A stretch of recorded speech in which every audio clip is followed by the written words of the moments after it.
Pre! Pre! Bumalik ka nga sa wisyo mo! Nakuha na yung bangkay pero tulala ka pa din dyan. Lumayo ka sa akin, Halimaw! Makain mo man ako. Meron at meron pa rin maghahanap sa inyo para ubusin kayo lahat! Anong akala mo sa akin? Uto-uto na katulad mo?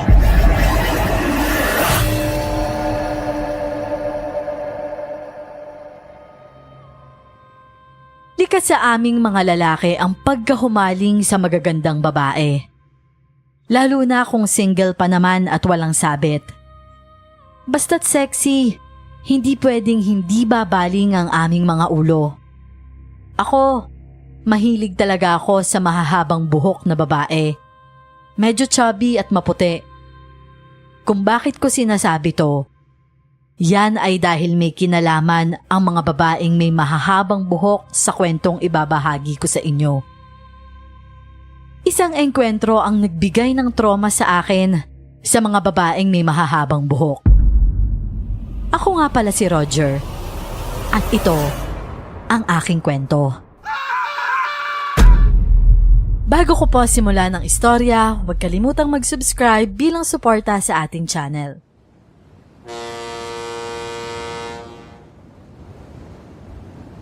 Pre! Roger! Hoy! Ano? Birthday mo na sa susunod na linggo ah. Anong plano? Wala pa nga eh. Sa tingin mo, Ryan, nakadaong na kaya tayo nun? Sana nga oo. Para makapag-celebrate naman lang tayo. Naalala ko last year, binagyo tayo ng birthday mo eh. Kaya nga eh. Akala ko sa alak lang ako malalasing eh. Mas matindi pa pala yung hangover ng maalong karagatan. Kahit nasa patag na tayo, pakiramdam ko gumigewang pa din yung paligid ko. Unang beses ko maranasan yun. Halos malambot ako sa hilo eh. Di pala sapat yung training natin. Akala ko kaya ko na. Wala naman sigurong bagyo ngayong buwan, no? Nakita ko kanina sa Aklan yung daong natin sa linggo. Ayos! Makakapag-happy-happy tayo.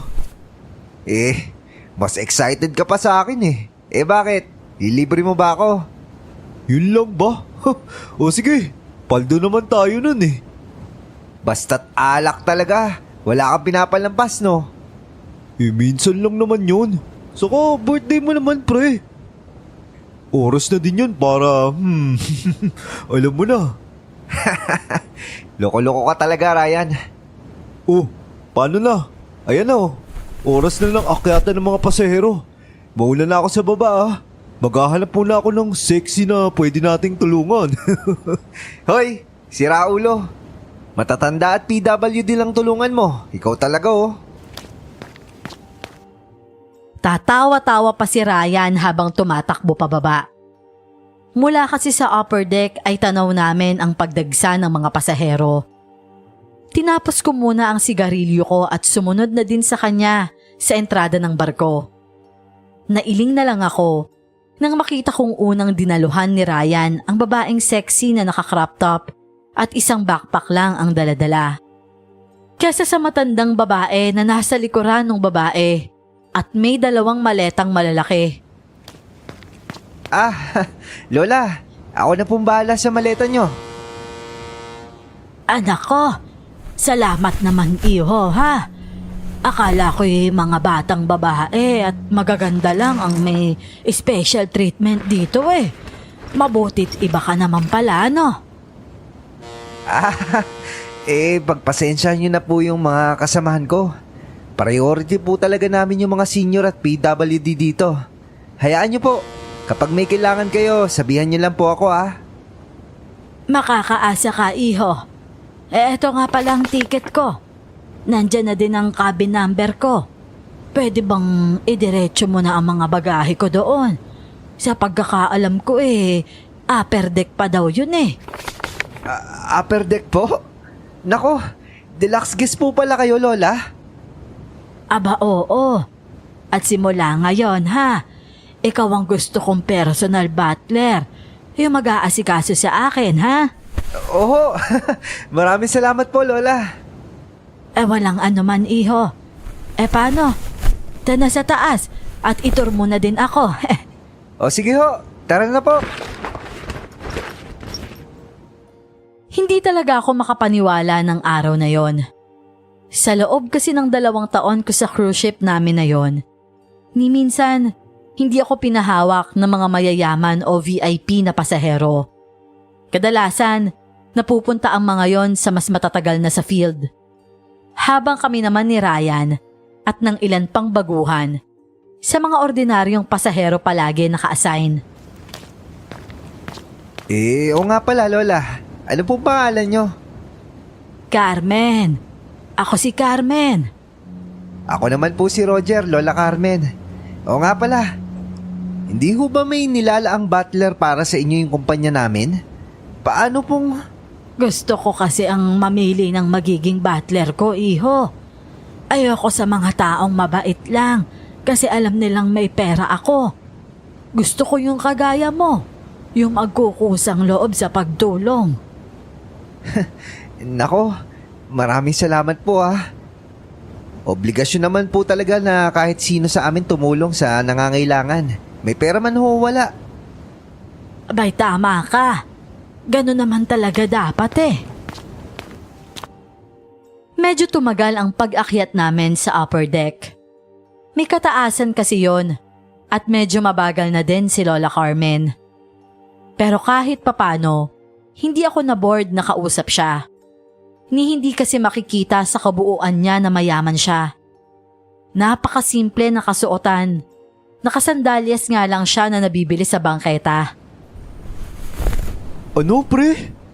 Mayaman yung matandang inalalayan mo kanina? Oo nga sabi. Isa sa pinakamagarang deluxe room natin yung kinaroroonan niya ngayon.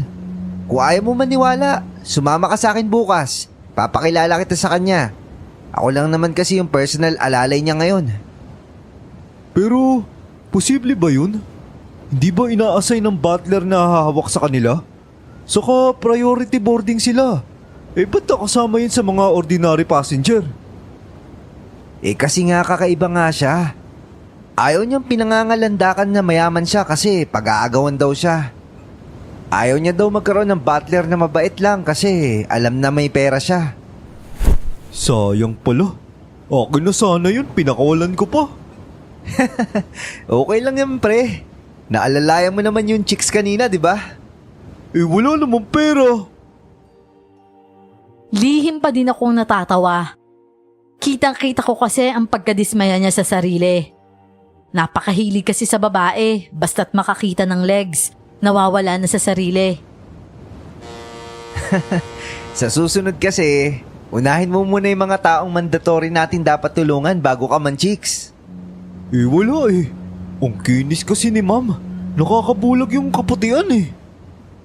Kamusta naman? Napansin ka naman ba? Di ayun. Nag-thank you naman siya. Okay na yun. At least, nginitian ako, di ba? Napailing na lang ako. Mabuti sana kung kaaya-aya din siyang tingnan sa mga babae. Bukod sa maliit siya, malaki pa ang tiyan niya. Mabuti na lang at bumawi siya sa muka at kulay. Cute kasi siya tsaka maputi. Bansot na tsabinsik nga siya kung tawagin ng mga kapwa namin crew. Short term sa pagiging tsabing incheck na maliit. Ilang beses na din siyang naloko at pinarahan lang ng mga babaeng nagugustuhan niya. Hindi kasi nadadala at utu-utu pa. Oh, makailing ka naman dyan oh. Kala mo talagang hindi rin nahihibang sa mga babae. Hoy, nahihibang din ako no? Pero hindi sa oras ng trabaho. Saka nga, teka muna. Matagal na yung pagkahibang ko na binabanggit mo ah. Kahit na. Danas mo yan kaya dapat naunawaan mo ko. Papunta pa lang naman ako sa edad mo ngayon kaya wag mo akong pilitin na maging kagaya mo. Sus, nangatwiran ka pa. Sige na, matulog ka na at baka maagang tumawag si Lola bukas. Oo na. Buti sana kung pwedeng magsama ng kaibigan ko sa mga private amenities dito eh. Siguradong labas lang ako nito. Maiinggit at maglalaway sa mga sexing babae sa private pool. Hoy, naririnig kita. Kinabukasan nga ay maaga pa sa inaasahan ko ang naging pagtawag ni Lola Carmen. 4:00 pa lang ay nagri-ring na ang cellphone ko. Nakapikit pa ako nang sagutin ko yon. Hello, La. Ang akin niyo po nagising. Good morning din sa'yo, iho. Good morning po pala, Lola. May kailangan po ba kayo? Kailangan ko ng makakasama paglilibot eh. Pwede ka ba, ha? Oo naman po. Teka lang po Magbibihis lang po ako at pupuntahan ko na kayo sa cabin nyo. Asya, sige. Gusto ko kasi wala masyadong tao kapag naglalakad-lakad ako. Pasensya ka na sa akin, ha? Nako, wala po yun, Lola. Sige po, iintayin nyo lang po ako dyan. Pasikat na ang araw at parami na din ang parami ang nanunood ng sunrise. Nang muling magpasya si Lola Carmen na bumalik sa cabin niya. Oo nga pala, Lola. Gusto ko sanang makilala kayo ng kaibigan ko. Okay lang po ba yun sa inyo? Ay, sino naman? Yung lalaking maliit na may malaking tiyan. Yung inunang tulungan yung babaeng sexy sa harapan ko kahapon. Oo po sana. Paano niyo po nalaman? Malakas ang pakiramdam ko, iho. Ganun ho ba? Kung hindi naman po kayo komportable, ayos lang po. Hayaan mo't magkakakilala din kami ng damuhong yon sa tamang panahon. Paano? Gutom ka na ba? Ang daming pagkain ang pinadala sa akin. Halika, tingnan mo. Hindi ko pa yan nagagalaw kasi kadarating lang naman natin. Iuwi mo na lang ang iba, ha? Ho? Sige po. Puro premium po yung mga yan, Lola. Ang sasarap kahit amoy pa lang. Oo naman. Yan talaga ang binabayaran dito. Ang masarap na pagkain. Hayaan mo't bukas, padadagdagan ko pa yan. Naku, Lola. Nakakahiya naman po. Mamaya isipin nila ang lakas nyo kumain. Ano naman kung ganon? Kailangan nilang sundin ang request ko. Nangiti ako at tumango na lang. Pagkatapos ay si Lola na din ang kumuha ng kakainin niya lang. Isinalin yun sa isang plato at ipinadala na sa akin ang halos 80% yatang bahagi ng pagkain. Gaya ng inaasahan ko, si Ryan ang unang lumantak sa dala kong pagkain nang maamoy niya yon. Kahit bagong gising at hindi pa nagmumumog, pinagtitikman niya ang bawat potahing dala ko. Napailing na lang ako. Alam mo, pre, mabango yan nang dalhin ko dito. Baka mamaya lasang panis na yan kapag kinain ko na. Grabe ka naman, pre. Tinitikman ko lang naman eh. Yun na nga, pre. Tinikman mo lahat, hindi ka man lang nagmumog. Di na nga mo'y panis na laway yan. Abay, nauna pang bumati ng good morning sa akin yung natuyong mong laway sa pisngi, oh. Uy, ganun ba? Sige pala. Magsisipilya muna ako. Tirahan mo ako, Oo na, bilisan mo lang. Baka wala ka na maabutan. Habang kumakain kami ay sinabi ko na din kay Ryan na ayaw muna siyang makilala ni Lola Carmen. Sinabi ko din na kilala naman siya nito dahil sa pagtulong niya sa chicks kahapon. Wala siyang nagawa kung hindi ang malungkot na lang na napatango. Napahamak na naman ako dahil sa babaeng yan. Pero na sana naging bato pa. Ikaw talaga. Kung hindi babae, pera naman pinaginitan mo. Abay, syempre. Yan yata yung sikreto para mabuhay tayo mga lalaki na matagal. Hapon na ulit tumawag si Lola Carmen sa akin para naman manood ng paglubog ng araw. Dahil sa kanya kaya naging exempted ako sa iba pang gawain na dati gawain ko tuwing walang nagpapa-assist na passenger. Naniniwala ka ba, iho? Nasa paglubog ng araw, maraming kababalaghan ang nagaganap. Ho? Oo naman ho. Malawak po ang mundo natin. At may mga bagay talaga na hindi pinapakita sa atin pero tunay na nagaganap. Nakita ko ang pagsungaw ng ngiti sa labi niya. Pagkatapos ay tumango siya ng ilang ulit, pero hindi na nagsalita pa. Ang totoo, naintriga ako sa ginawi niyang yon, pero hindi na ako nagtanong pa. May kakaiba kasing kislap sa mga mata niya na hindi ko mawari ang ibig sabihin. Oh, Roger!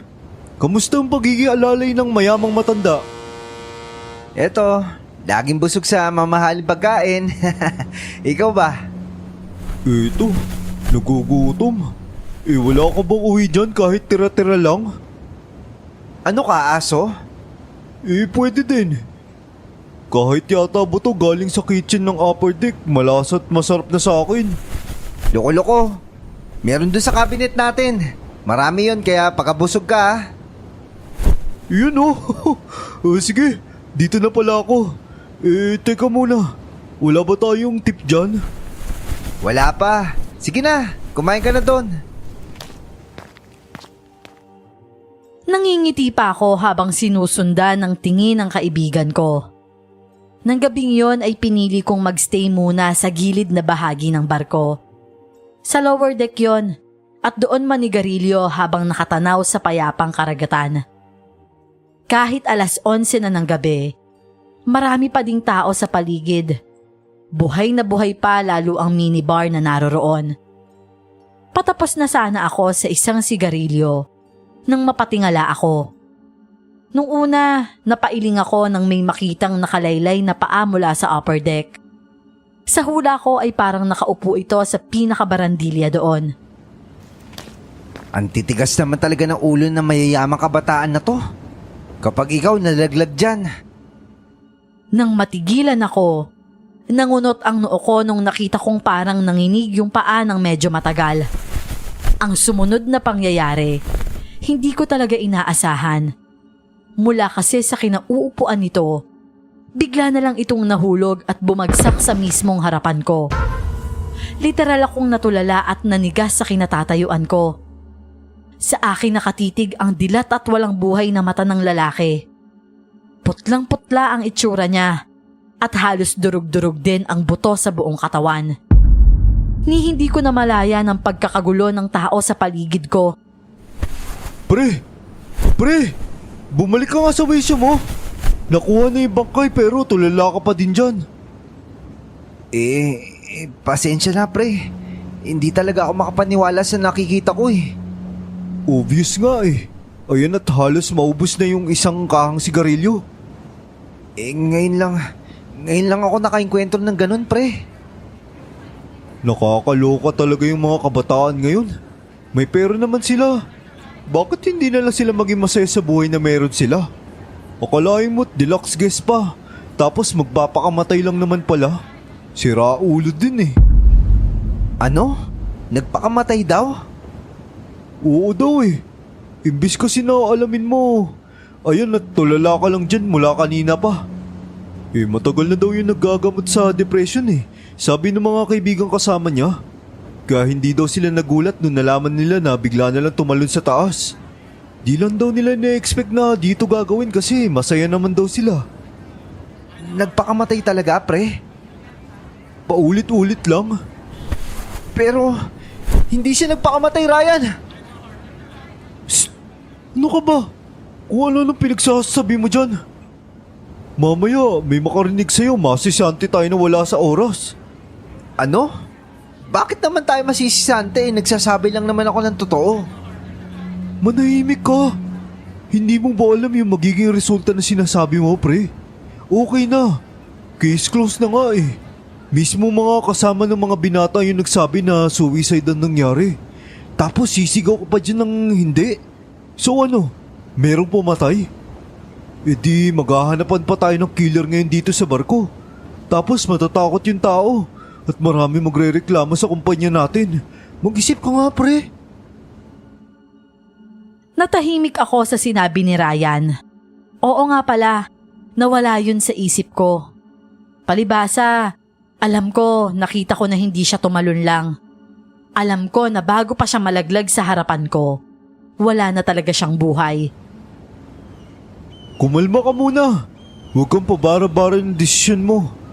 Isaalang-alang mo ang kumpanya at magiging reaksyon ng napakaraming tao dito. Oh, ito Yossi pa oh. Sagarin mo yung baga mo ngayong gabi. Pasensya ka na pre ha. Hindi ko kasi naisip yun. Natatakot lang talaga ako lamunin ng guilt ko. Alam ko kasi yung nakita ko eh. Halika nga, pumasok na tayo. Doon mo sa cabin ikwento sa akin yung nakita mo. Sumunod naman ako sa kanya. Ramdam ko pa din ang panginginig ng katawan ko ng sandaling yon. Muli kong sinulya pa ng barandilya ng upper deck. Napalunok ako. Kung sino man ang pumatay sa binatang yon, kailangan siyang mahanap. Sa palagay mo, sino naman yung sasakal dun sa binata? Hindi ko pa alam eh. May CCTV naman doon, di ba? Oo. Alam ko meron. Anong plano mo? Kailangan ko makita yon. Kailangan masigurado kung sino yung killer. Baka mamaya marami pa siya mabiktima ng mga pasahero. Kung ako sa'yo, dumiretso ka kay Chief. Ganun din naman kasi kapag natanong ka sa security team, sasabihin sa'yo na magsabi ka muna sa CSO. Tama ka. O sige pre, alis muna ako. Teka muna. Di ba pwedeng bukas na yan? Ang ibig ko kasing sabihin, gabing-gabi na kasi. Hindi ako makatulog nang walang nakukuhang sagot pre. Ikaw ang bahala. Basta mag-iingat ka lang pre ha. Ganun na nga ang ginawa ko.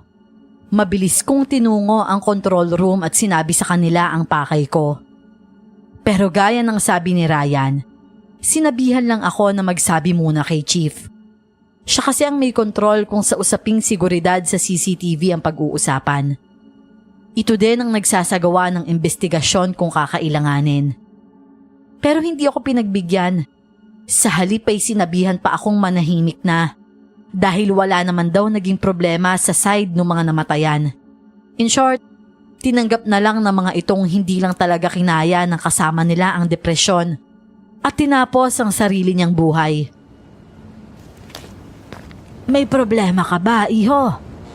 Abay, pansin ko, tahimik ka simula pa kanina. Wala po ito, Lola. Baka dahil kulang lang po ako sa tulog. Hindi bale. Mamaya bumawi ka ng tulog pagkatapos ng almusal. Sigurado po yan, Lola. Oo nga pala, Roger. May narinig akong usap-usapan tungkol sa batang nagpakamatay daw. Nalaman mo ba yung tungkol doon? Po? Oo. Narinig ko lang din po.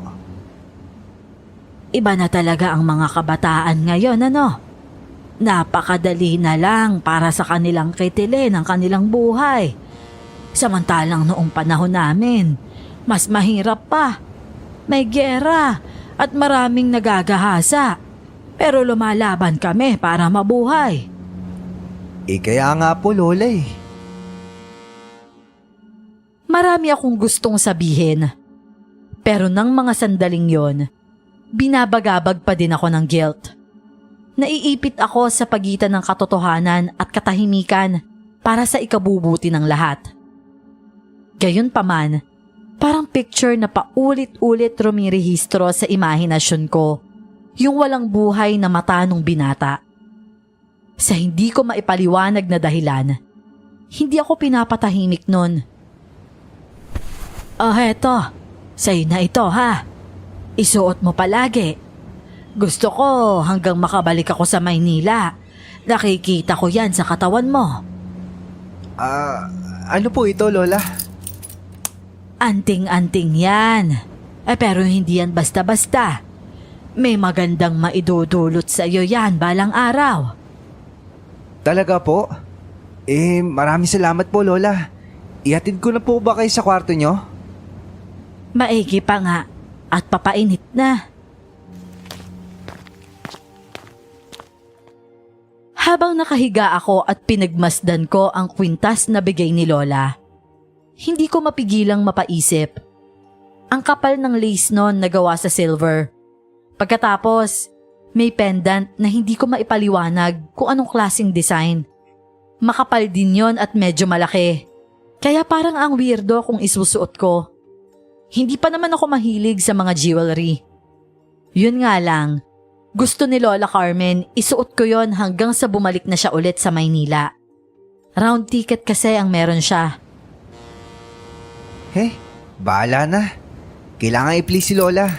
Ilang araw lang naman to eh. Pwede ko naman sigurong itago na lang to sa ilalim ng damit ko. Mula 10:00 ng umaga ay nakatulog ako ng maayos hanggang hapon. Kung hindi pa ako ginising ni Ryan, hindi pa talaga ako babangon. Uy, pre. Ang ganda naman yan ah. Saan mo binili yan? Ang alin? Ayan oh. Yung hawak mong gindas. Ito. Binigay to ni Lola Carmen. Isuot ko nga daw eh. Oh, bakit hindi mo pa isuot? Pero teka oh. Ang weird ng pendant niya no? Ano pang klase yan? Parang abstract. Di ko rin alam eh. Alam mo namang wala akong hilig sa ganitong alahas. Patingin nga. Oh, ang ganda no? Akin na lang to pala kung ganon. Ang angas tignan no? Ang kapal pa. Ang lakas baka mayaman no? Gago. Akin na nga yan. Antayin mo makali si Lola Carmen, saka mo laspagin. Sige, sabi mo yan ha. Wala nang bawian. Oo na, sige na. Gagamitin mo lang yan pang-akit ng chicks mo eh. Ano palang gagawin ko dyan kung hindi ko ipagyayabang? Alam mo namang isabit ko lang sa leg ko. Natatawa na lang akong tumayo at iniwan na siya. Gabi nang matapos akong kumain, naligo na din ako at isinuot ko na yung kwintas. Inaasahan kong tatawagan ako ni Lola Carmen. Pero ni isang text ay wala.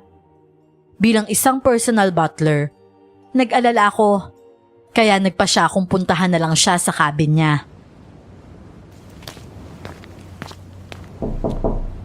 Lola Carmen? Lola Carmen, si Roger po ito. Nandyan po ba kayo sa loob? Ayos lang po ba kayo, Lola? Pero walang naging pagkilos. Hindi muna ako umalis. Hindi ko maiwasang mag-alala. Hindi naman kasi lumalabas yon nang hindi ako kasama. Lola Carmen? Lola? Lola, nandiyan po ba kayo sa... Oh, iho. Anong ginagawa mo dito? Gulat akong napabaling sa kanya. Naroon siya at naglalakad patungo sa gawi ko. Nakita kong galing siya dun sa lugar na hindi pwedeng puntahan dahil mga crew lang ang may access. Lola? Lola, saan po kayo galing? Nag-aalala po ako sa inyo. Hindi ko maalalang tinawagan o tinext kita, Roger. Oo nga po. Pero madalas niyo po kasi akong tinatawagan ng ganitong oras. Kaya nag-aalala po ako kasi wala kang text kahit isa po. Akala ko kung napaano na po kayo eh. Nangunot ang noo ko nang mapansin ang panyo niyang hindi maayos na nakasuksok sa suot niyang bestida. Parang may bahid yon ng pulang likido. Agad niya namang isinuksok yon ng mas maayos nang mapansin niyang nakita ko yon. Ikaw talagang bata ka, oo. Sa susunod, kapag wala akong tawag o text, ibig sabihin hindi ko kailangan ng kasama at okay lang ako, ha? Okay po, Lola. Pasensya na po kayo ha. Nag-aalala lang po ako. Siya, sige. Bumalik ka na sa baba at ako ay magpapahinga na. O sige po. Nang makapasok siya sa loob ng cabin niya, hindi ko napigilang magtaka. Lalo sa nakita ko sa bulsa niya. Sinilip ko yung lugar kung saan siya nanggaling. Papunta yon sa engine control room. Marahas akong bumuga ng hangin at nagkibit-balikat na lang ako. Sa isip ko, baka naggagala-gala lang siya at gusto niyang mag-isa sa pagkakataong yon. Bumaba na ako sa cabin at nagpa siyang maglalaban na lang muna. Sa totoo lang, pakiramdam ko isa na din ako sa passenger ngayon ng barko namin at hindi isang crew. Simula kasi nang dumating si Lola Carmen, wala na akong ibang ginawa kung hindi ang maglakad-lakad, matulog at kumain. Pre? Pre? Nandiyan ka ba sa loob ng banyo? Pre! Ano ka ba naman, Ryan? Para kang hinahabol ng 7 demonyo. Bakit ba? Kulang na lang wasakin mo yung pinto ng banyo ah. May ano kasi pre. Doon sa upper deck, malapit sa engine control room. Oh, anong meron? Magpahinga ka muna para diretso ka makapagsalita. May mga dugon nakita yung crew sa engine room paglabas niya. Nagpanik yung loko kaya ayun, mabilis na kumalat. Buti mga crew lang ang nakakaalam. Natigilan ako at makailang beses na napalunok. Nanginig ang mga kamay ko nang maalala si Lola Carmen at ang panyo niyang may bahid ng dugo. Hoy pre, nakikinig ka pa ba? Oo. Ano nga ulit yung sinasabi mo? Ayun nga, wala namang kahit sino dun eh. Pero nakakapagtaka, yung bakas ng dugo papunta dun sa gilid ng control room.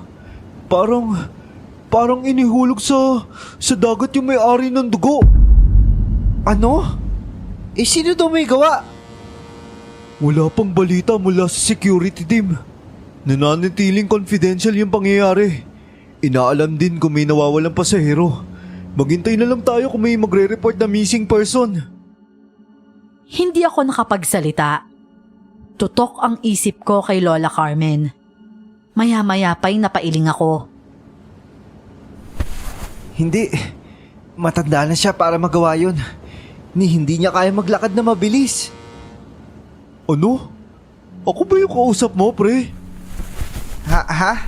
Hindi. Sige na. Balitaan mo kapag may bagong update ha. Okay, pero alam mo, nakapagtataka lang talaga eh. Itong biyahe lang natin to nagkaroon ng ganitong klaseng insidente. Sana naman wag na masundan pa, no? Nakakatakot kasi. Tama ka. Pero sa tingin mo, pre, tingin mo baka yun yung pumatay sa binatilyo nung nakaraang gabi? Yung may kagagawan na nangyari ngayon? Hindi ko rin alam, pre. Mahirap kasi mambintang. Lalo na kung yung mga CSO natin walang aksyon. Nako. Kaya nga parang baliwala lang sa kanila. Hindi ko rin maintindihan kung bakit parang hindi sila apektado sa mga nangyayari. Ano ka ba, pre? Siyempre mas mahalaga yung kapakanan ng kumpanya at nitong barko natin. Hanggat walang reklamo, walang investigasyon na magaganap. Yun nga At dahil bahagi tayo ng barkong to, kailangan manahimik lang tayo dito. Ganun talaga. Unless gusto mong mawalan ng trabaho. Hindi na ako nagsalita ulit. Binanlawan ko na yung mga damit ko at isinalang yon sa dryer. Si Ryan naman, bumalik na sa duty niya. Night shift kasi siya ngayon at isa siya sa magroronda mula lower deck hanggang upper deck. Dahil maghapong tulog, kaya kahit 12:00 na ng madaling araw, hindi pa rin ako inaantok. Lumabas ako at nanigarilyo nang may isang babaeng lumapit sa akin. Pasindi naman ako. Eto. Pasahero ka din ba dito? Hindi po. Isa po akong general crew dito. Cabin steward ba? Talaga? Bakit hindi ka naka-uniform? Hindi naman po kasi oras ng trabaho Oo nga no. Oo nga pala. Open-minded ka ba? Ha? Open-minded? Aalukin mo ko ng networking gabing-gabi na? Hindi no. Ganito na lang. May sabit ka ba? Sabit? Wala. Single ako. Good. Oh, anong ibig mo sabihin, miss? Jody na lang. Ang ibig ko sabihin, gusto kita. Tara sa cabin ko. Napalunok ako. Hindi ko inasahan na ganun siya kabilis. Nasobrahan naman yata siya sa pagiging vocal at liberated. Pero aaminin ko, Type ko rin siya. Maputi, chubby, sexy at may mahaba at makintab na buhok. Teka, ang bilis mo naman, Jody. Ayaw mo ba? Ha? Ano kasi? Wala akong nagawa nang bigla niya na lang akong siilin ng halik sa labi. Hindi ako nakakilos. Hindi ko na naman yun inaasahan. Aaminin kong nag-e-enjoy ako sa malambot niyang labi. Yun nga lang, may something na amoy ng hininga niya. Hindi naman yun mabaho, pero parang malansa. Pakipot ka pa, gusto mo din naman pala. Nang hatakin niya ako papunta sa cabin niya, hindi na ako nakapalag. Lalaki lang ako at may pangangailangan. Magiging choosy pa ba ako gayong type ko naman siya at madali pang kausap? Ilang buwan na rin kasi ako sa barko. Ni hindi na nga niya tinanong ang pangalan ko. Ramdam ko na safe ako at hindi siya yung magiging tipo ng babaeng hahabol-habol sa dulo. Pagpasok pa lang sa cabin niya, walang pakundangan niya nang tinanggal lahat ng sagabal sa katawan niya. Nahigit ko ang paghinga ko nang tuluyang mapagmasda ng kabuuan niya. Para siyang diwata. Napaka-perpekto niya sa mga mata ko. Teka lang. Ako na magtatanggal ng damit ko. Bilisan mo naman. Ang bagal mong kumilos eh. Ba? Masyado kang hata. Tumingala siya sa akin at nginisian ako. Pagkatapos ay kinuha yung boteng hawak niya kanina at pinatungga din yun sa akin. Iba ang lasa nun, pero dahil na din sa kakaibang init na bumabalot sa akin, hindi ko na yun alintana. Nilunok kong lahat habang pinapanood si Jody kung paano padaanan ng dila niya ang dibdib ko pababa. Matapos yon ay bigla na lang nag-blur ang paningin ko. Nahilo ako ng husto hanggang sa hindi ko na alam ang mga sumunod na nangyari. Pre! Uy, pre! Oh, bakit dito ka natutulog? Nakakahiya ka oh. Baliktad pa yung boxer na suot mo. Tumayo ka nga dyan. Baka makita ka ni sir. Siguradong warning ang abot mo dyan. Ha? Ano? Ang sabi ko, tumayo ka na. Ang bigat mo pre oh. Halika na. Doon ka na sa quarters matulog. Ramdam ko ang pagbuhat ni Ryan sa akin. Pero hindi talaga ako makagulapay. Lambot na lambot ang katawan ko. Napati mata ko ay hindi ko magawang idilat. Pagpasok ay narinig ko pang sinuggest ng isa sa kasamahan namin na magpatawag na ng nurse dahil iba daw ang itsura ko. Sigurado ka nurse? Bakit naman biglang babagsak yung dugo niya? Okay pa naman siya kagabi nung iwan ko dito ah. Naglalaba pa nga siya eh. Kaya pala ganyan siya kaputla. Narinig kong tumunog ang cellphone ko. Gustong gusto ko yung sagutin pero hindi talaga ako makakilos. Hello po? Lola Carmen? Hello, Roger.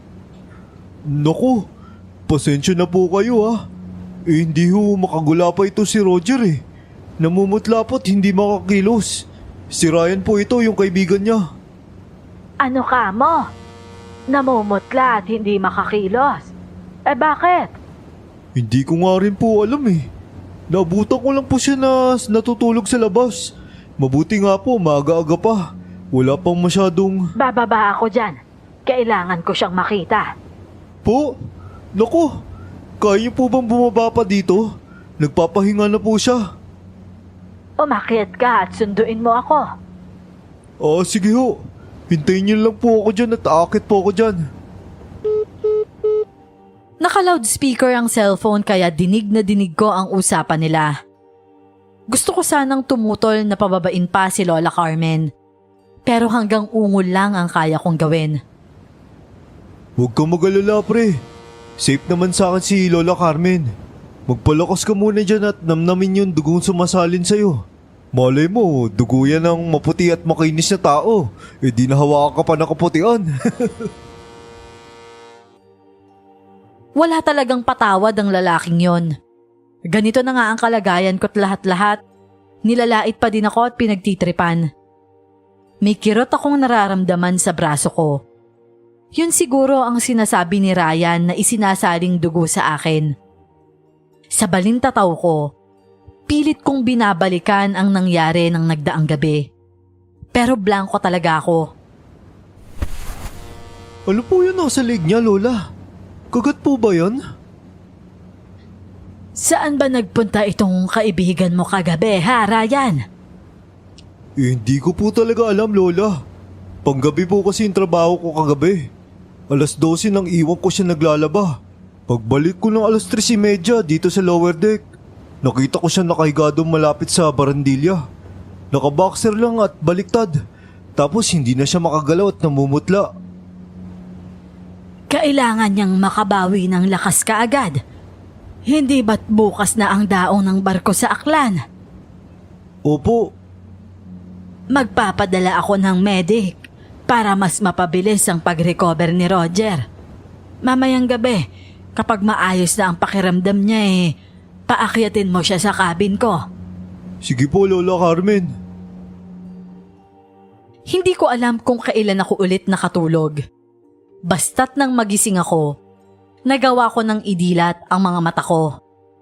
Pero okay na din ang pakiramdam ko. May kung ano lang akong nararamdaman sa tiyan ko, kaya parang iritable ang pakiramdam ko. Iginala ko ang paningin sa paligid at nakita ko si Ryan na nakaupo patalikod sa akin. Pagkatapos ay tinuon ko naman ang pansin sa katawan ko. May band-aid ako sa palapulsuhan at medyo makirot pa din yon. Ryan? Mabutit gising ka na. Kamusta pakiramdam mo? Ayos naman. Anong oras na? 9:00 na. Nagugutom ka ba? Maraming pagkain binigay si Lola Carmen. May pinadala siyang nasa bote. Inumin mo daw para mabawi mo agad yung lakas mo. Oh, ito. Isang may kulay na bote ang iniabot ni Ryan sa akin. Nang buksan ko yon at amuyin, amoy mint yon. Iinumin ko na sana nang may maalala ko. Bakit? May problema ba? Ano daw to, pre? Wala naman sinabi. Basta't kabilin-bilinan niya. Ipainom ko sa'yo para mabawi mo agad yung lakas mo. Bakit? Iba ba yung amoy? Tingin nga. Mabango naman Amoy fresh Ano kasi? Parang natatakot na ako uminom ng kung ano-ano. Kung sa bagay, lalo na't hindi mo alam kung ano yan. Pero wala ka bang tiwala kay Lola Carmen, pre? Hindi ako nagsalita. Pero sa totoo lang, may duda na din ako sa kanya dahil dun sa nangyari ng nagdaang gabi. Hindi man yun masyadong accurate dahil sa edad ni Lola. May kakaiba pa din akong pakiramdam sa kanya. Ikaw ang bahala kung inumin mo o hindi. Nandito naman ako bilang witness mo Saka ako pa ang nagpainom yan sa'yo. Kapag nalason ka, edi konsensya ko na, kulong pa ako. Loko-loko ka talaga, no? Ba't naman ako malalason? Bakit? Hindi ba yun yung inaalala mo? Hayaan mo na. Malay mo naman, nagpapalakas talaga to. Saka ko naman tinungga ang laman ng bote.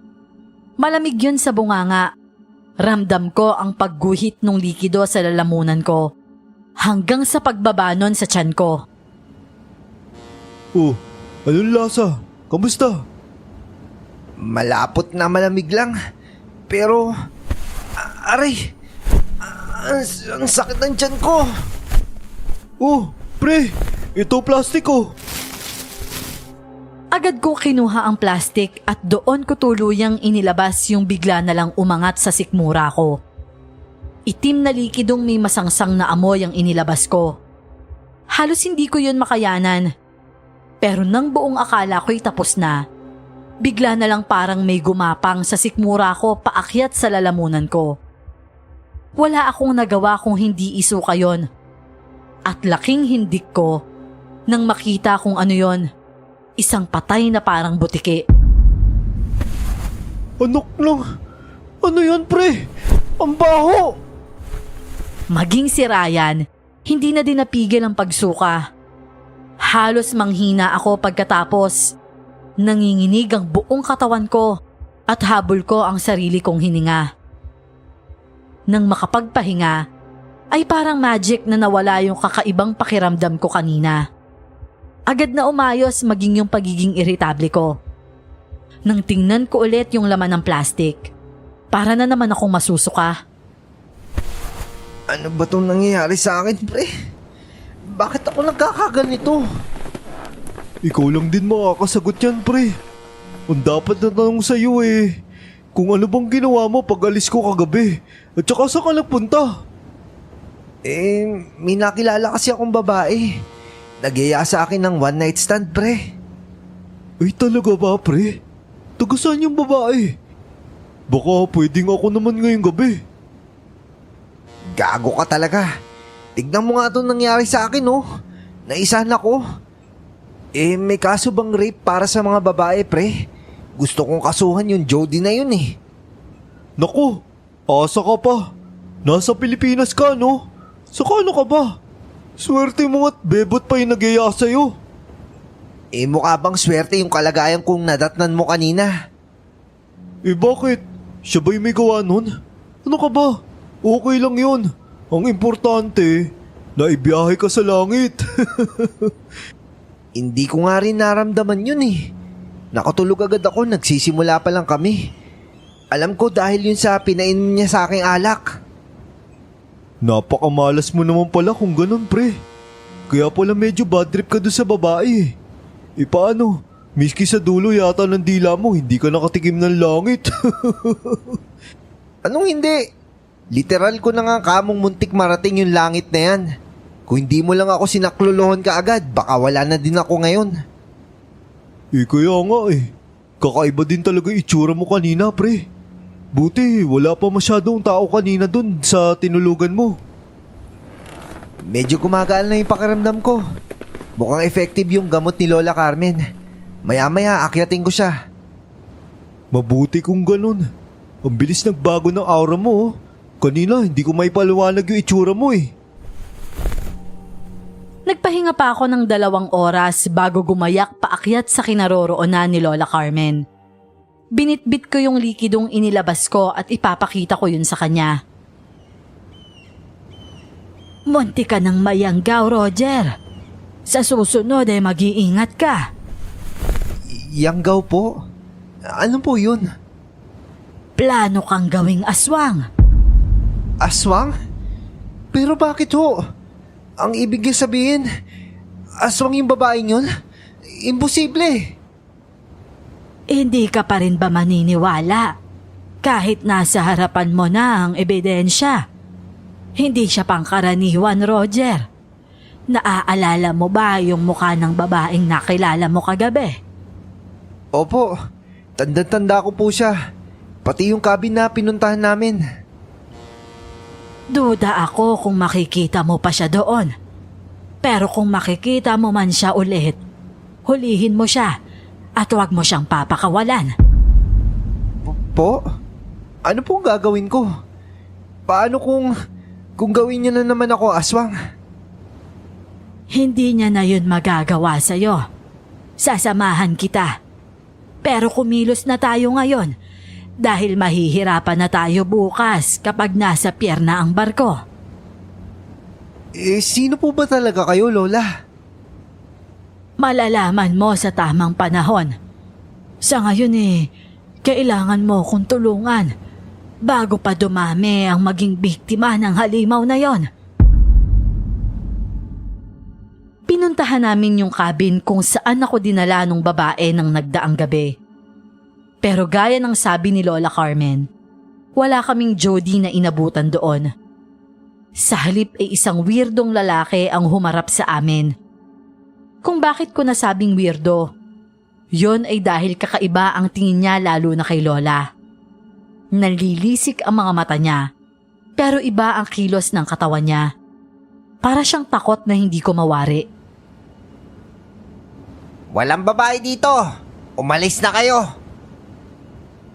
Sir, hindi ako pwede magkamali. Dito ako dinala ni Jody. Sinasabi na nga wala eh.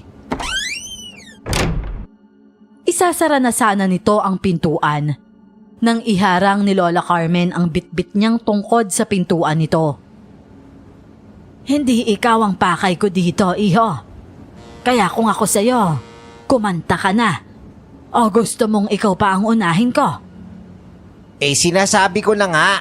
Hindi niyo siya makikita dito. Baka naghahanap na naman siya ng bagong mapupunlaan. Mapupunlaan? Saan siya madalas na nagpupunta? Hindi niyo siya mahahanap, tanda.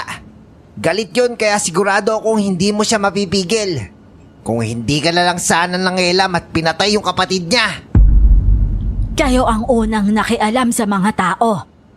Nakikisabay na lang kayo sa barko ng mga mortal. Nang gagambala pa kayo. Hindi ko kayo hahayaang lumampas sa limitasyon ninyo. Kapag nagkita kami, sabihin mong igagaya ko siya sa kapatid niya. Halos umangil na parang aso yung lalaki. Natatakot ako na baka bigla niya na lang kaming saktan ni Lola. Pero nakakabilib na hindi niya kami nagawang kantiin man lang hanggang sa makaalis na kami. Lola, ano hong klaseng nilalang yun? Hindi siya mukhang normal na tao. Hindi sa hindi normal. Hindi talaga sila tao. Aswang din po ba yun? Pwede nating sabihin na gano'n na nga. Tulad mo lang din ang lalaking yun, iho. Nagpatangay sa tawag ng laman. Hindi naagapan. Kaya iyan, tuluyan ang naging alipin ng isang kubot. Hindi ko maintindihan, Lola. Paano nagkaroon ng mga pasaherong aswang itong barkong to? Tsaka paano niyo po nalaman? Kayo po ba yung pumapatay sa kanila? Maging mapagmasid ka sa paligid mo, Roger. Simula ngayon, ang misyon mo ay hanapin ang babae, yung nakatalik mo kagabi, at iharap mo siya sa akin. Pero... Ay, nako. Gagawin ko po yung makakaya ko. Pumunta ka sa CSO. Sabihin mo ay pinapunta kita. Doon mo hanapin ang kinaroroonan ng babaeng nakilala mo kagabi. Ho? Dati na po ako nanggaling doon. Ayaw nila akong papasukin, Lola. Basta't ang sabihin mo ay utos ko. Lalo lang akong naguluhan kung sino ba talaga ang matandang kaharap ko ng mga sandaling yon. Namamangha ako na natatakot ng sabay. Pakiramdam ko kasi front niya lang ang pagiging matanda at mahina para pagtakpan ang mas malaking bahagi ng pagkatao niya. Pagdating ko sa control room, sinunod ko naman ang utos ni Lola Carmen. Nakakapagtakang wala ng ibang sinabi si Chief. Ginaid niya pa ako kung paano ko mahahanap si Jody gamit ang mga monitor ng CCTV. Roger, iwanan muna kita dyan ha. Gayahin mo lang yung ginawa ko. Tama-tama yung dating mo. Kanina ko pa gusto magbanyo eh. Ako na pong bahala dito, Chief. Maraming salamat ha. Hindi ko alam kung bakit si Ryan ang unang hinanap ng mga mata ko at hindi si Jody. Sa poolside ko nakita si Ryan. Doon talaga ito madalas na nagtatambay dahil na din sa pagkahilig sa mga sexing babae. Loko-loko talaga yun. Imbis na nag-iikot-ikot nakatambay na naman. Aalisin ko na sana sa kanya ang mga mata ko nang mamukaan ko ang babaeng kausap niya. Hindi ako pwedeng magkamali. Chief? Chief? Paano ba ito i-zoom? Bakit? Akin na. Ganito lang naman yan. Tignan mo. Yan. Yan oh. Siya nga. Yan yung babaeng hinahanap ko. Siya ba yung babaeng hinahunt ni Madam? Madam po? Oo, si Madam Carmen. Ho? Ano ba talaga si Lola Carmen dito? Hindi mo pala alam? Hindi ho. Mas okay na wag mo nang alamin. Gayong hindi pa sinasabi ni Madam sa'yo.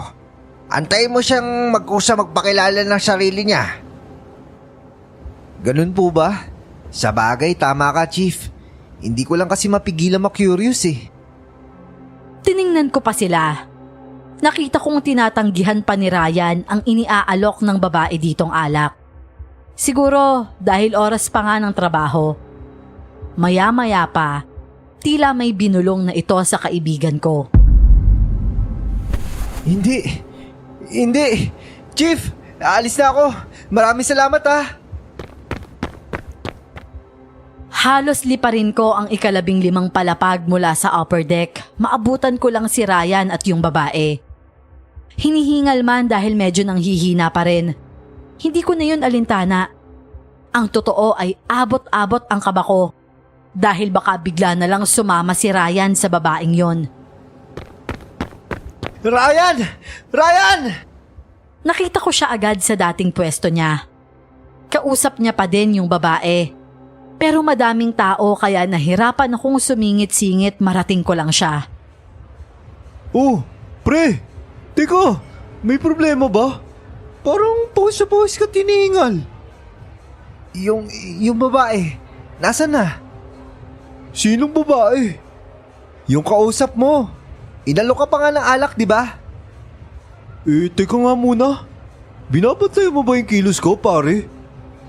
Akala ko ba hindi ka ni-entertain sa control? Oh, teka, saan ka pupunta? Hahanapin ko yung babae. Ano?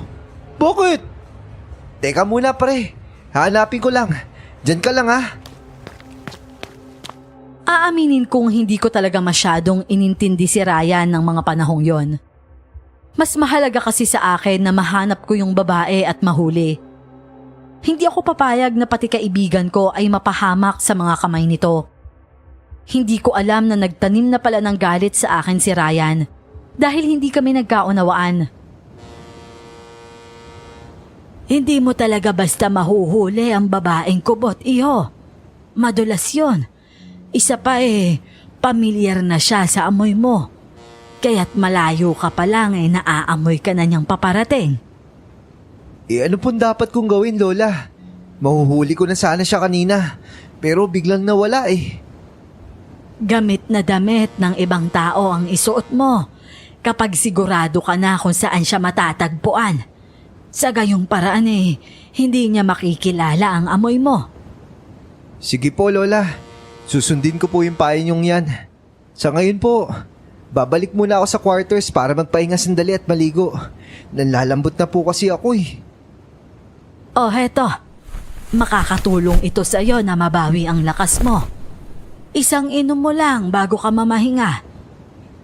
Kailangan bago dumaong ang barko, mamayang 8:00 ng gabi. Dapat na itali mo na siya. Kapag nakalabas siya ng barko, mahihirapan na tayong hanapin siya. Gagawin ko po ang lahat, Lola. Pagbaba ko sa quarters ay hindi ko naabutan doon si Ryan.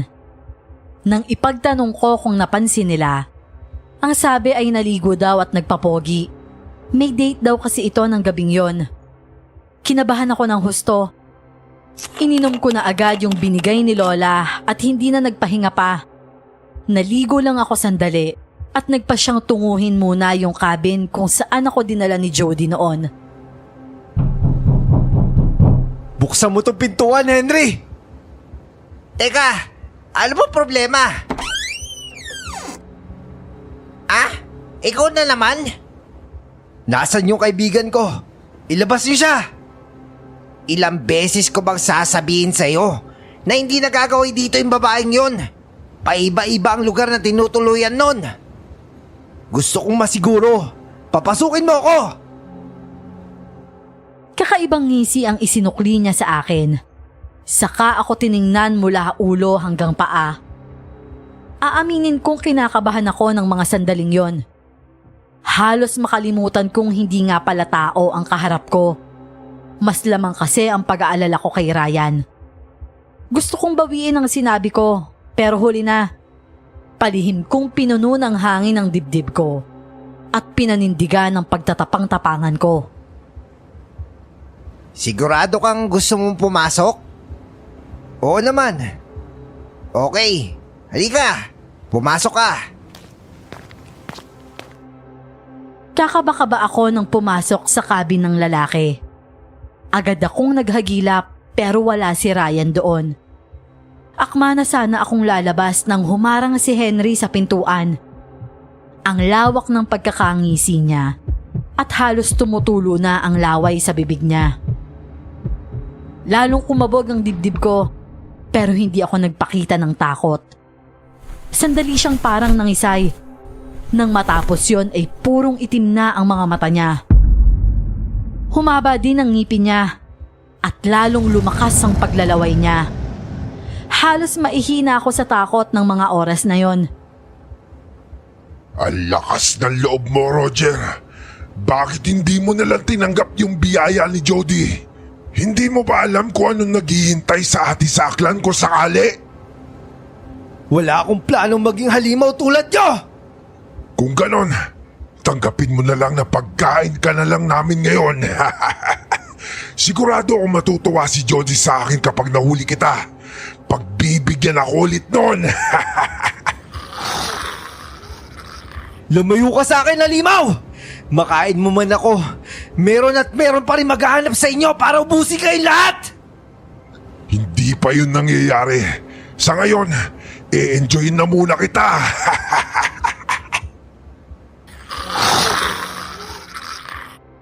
Papalusog na siya sa akin nang may mahawakan akong bote na nakapatong sa pasimano.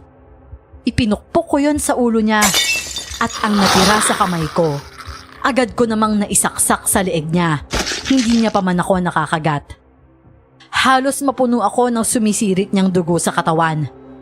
Dala ng matinding takot. Hindi ko siya tinigilang saksakin sa leeg hanggang sa tuluyan na siyang bumagsak sa sahig. Sobrang lakas ng tibok ng puso ko. Habol ko na maging ang hininga ko. Papatayin kita. Magpahinga ka na, kaibigan. Hindi mo na kinakailangan maging halimaw habang buhay. Nang masiguro kong hindi na siya gumagalaw at humihinga, agad akong nagtungo sa banyo at naglinis. Nanginginig pa din ang tensyon sa katawan ko. Alam kong hindi naman tao ang napatay ko. Pero nandun pa din yung takot. Matapos makapaglinis, nangalkal na din ako ng mga damit na naroon. At yun nga ang isinuot ko. Maaayos naman at malilinis ang mga yon. May kakaibang amoy nga lang sa kilikili. Hindi ko na yun alintana. Wala akong oras na dapat sayangin. Namimiligro ang buhay ni Ryan. Hindi ko na pinakialaman yung bangkay. Isinara ko na lang ang cabin at inilak mula sa loob. Pagkatapos ay tinungo ko na ang control room para doon hanapin ang kaibigan ko. Anong balita sa'yo? Ano nangyari sa loob ng cabin na pinanggalingan mo? Tsaka bakit ka nagbalit ng kasuotan? Napalunok ako. Parang may bumara sa lalamunan ko. At hindi ko magawang ipaliwanag. Sabihin mo lang. Alam ko naman kung anong nilalangan nandoon. Talaga ho, Chief? Napatay ko ho siya. Sinubukan niya kasi akong kainin eh. Talaga? Huwag ka mag-alala. Ako nang bahala magpalinis doon. Wala kang dapat ikabahala. Confidential ang operasyon na to. Mas mabuti po kung ganun. Oo nga pala. Kailangan ko na makita kung nasaan si Ryan. Pwede ba nating reviewin yung CCTV doon? Sa tapat ng quarters namin. Tapos sundan ko kung saan siya nagpunta. Oo naman. Anong oras ba? Mga bandang 5:30 daw siya umalis eh. Nasundan naman namin kung saan siya nagpunta. Nagbar muna sila at tumagal ng halos 30 minuto doon. Pagkatapos ay sabay na silang nagpunta sa 16 na deck. Doon nalaman ko kung anong cabin ang pinasok nila. Mag-iingat ka, Roger. Hindi basta-bastang aswang si Jody. Isa siyang tinuturing na ina ng mga kubot. Kung hindi niyo po mamasamain, mabilisan tanong lang po. Anong klaseng tao ba kayo?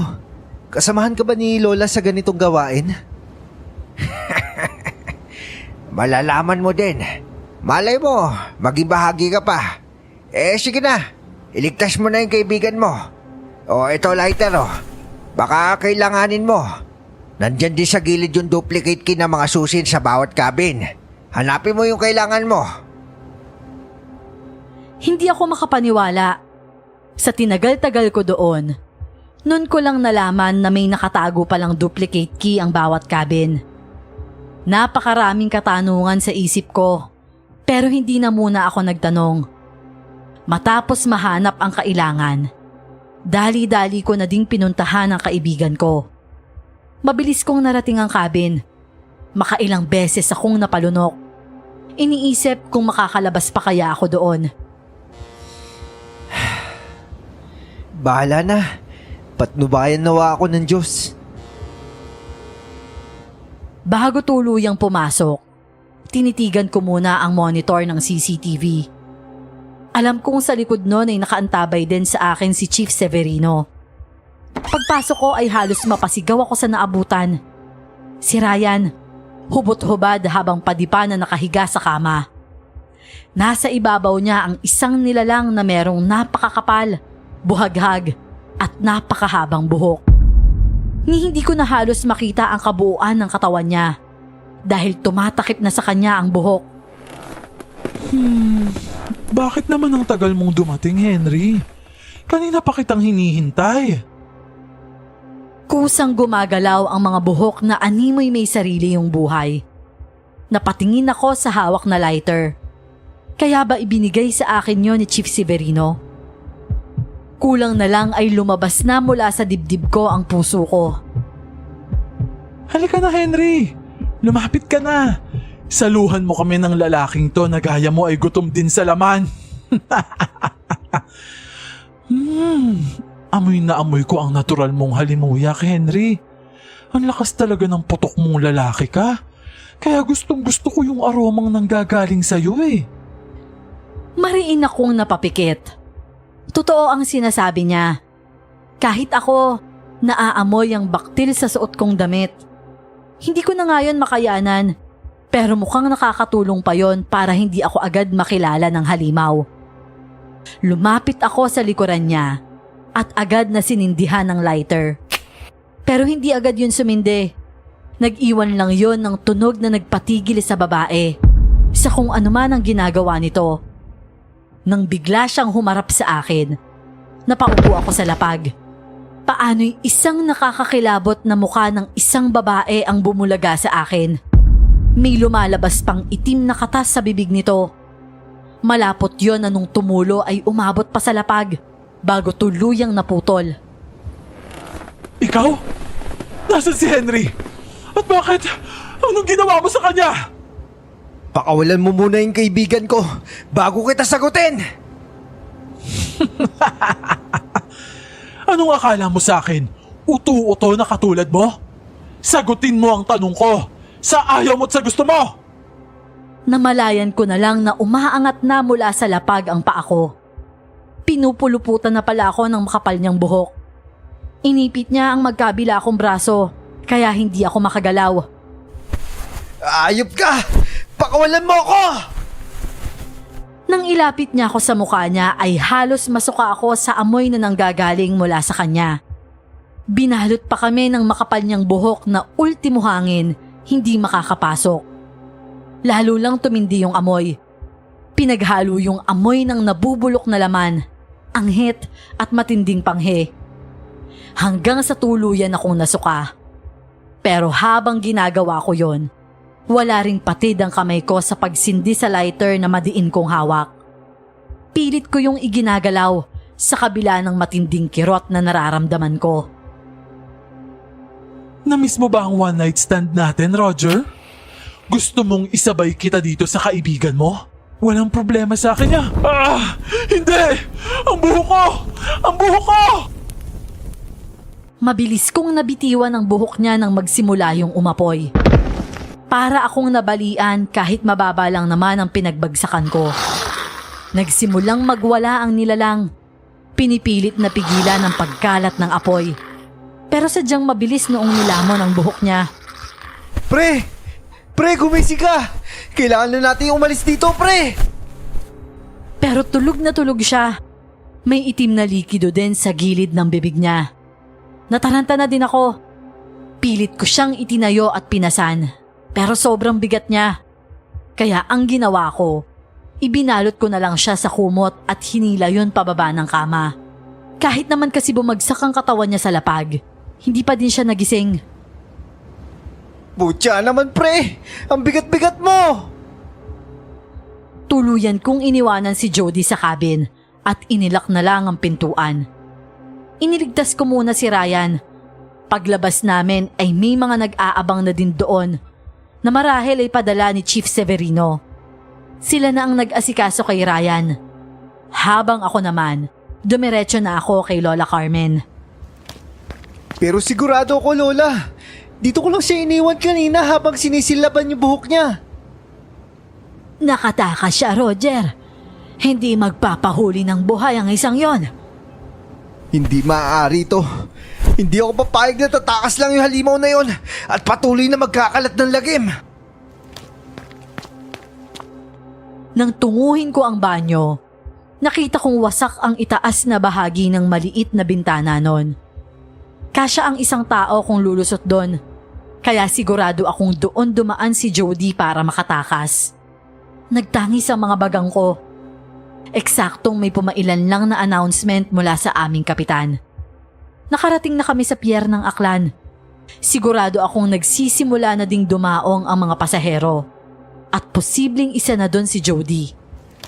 Anong gagawin natin, Lola? Hindi nakakayanin kung pupunta pa ako sa control room.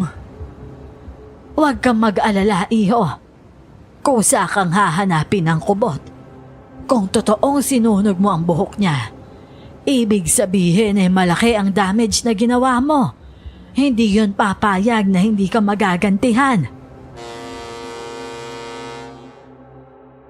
Makalipas ang 3 araw ay nagamot na si Ryan at malakas na din siya. Mabuti na lang, hindi ito nasalina ng mutya dahil dumating ako agad kung nasaan sila. Buisit ka, Roger. Di mo man lang ako binalaan na aswang pala yung kakatagpuin ko. Hindi na kita inabot eh.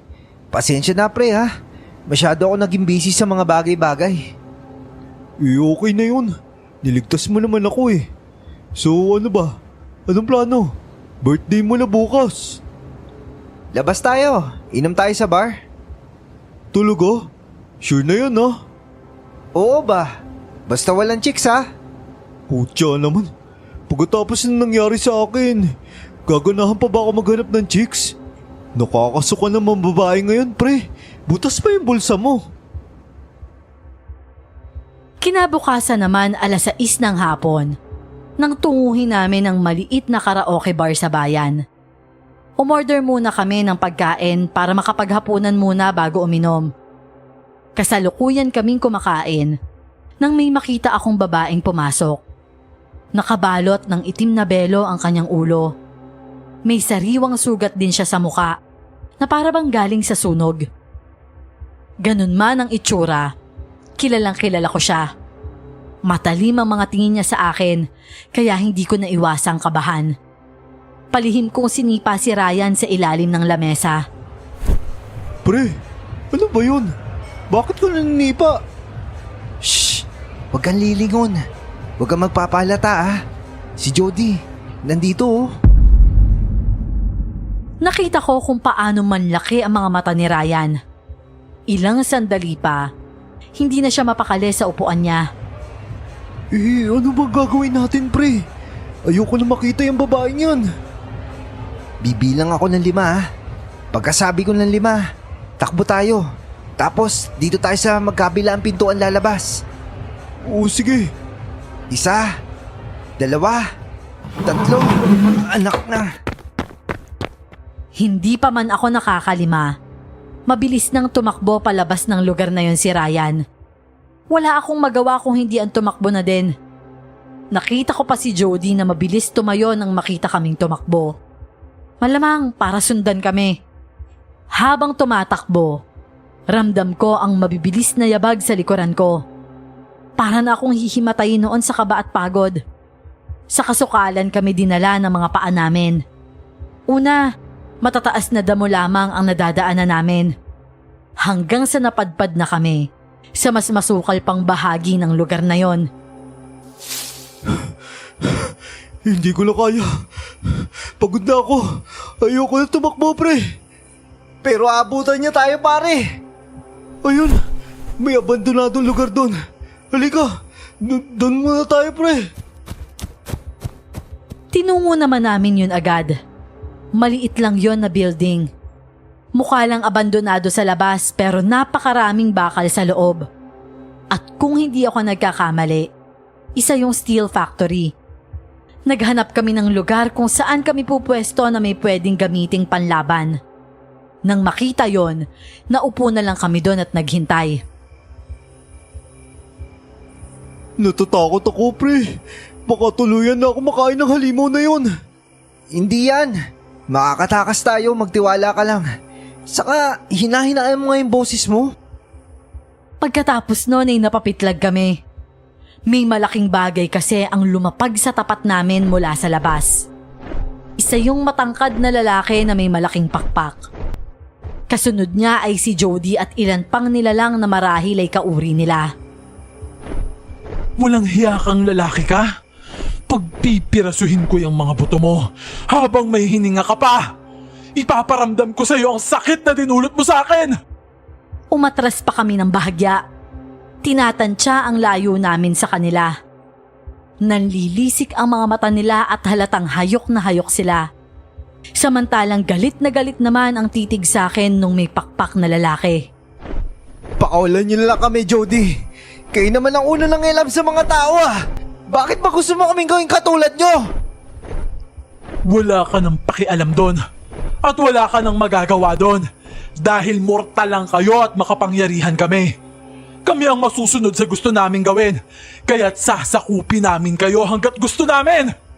Kung gayon, ikaw na din namili na magiging kapalaran nyo. Walang sisihan ha! Nang bigla ko nalang hilahin ng controller sa tabi ko, agad na bumukas ng kinatatayuan ng mga halimaw. Nahati yun sa gitna kung kaya diretso silang nahulog pa ilalim sa nagbabagang lutuan ng mga bakal. Lilipad pa sana yung matangkad na lalaki, pero isang mabigat na net naman ang mula sa taas ay bumagsak sa kanya.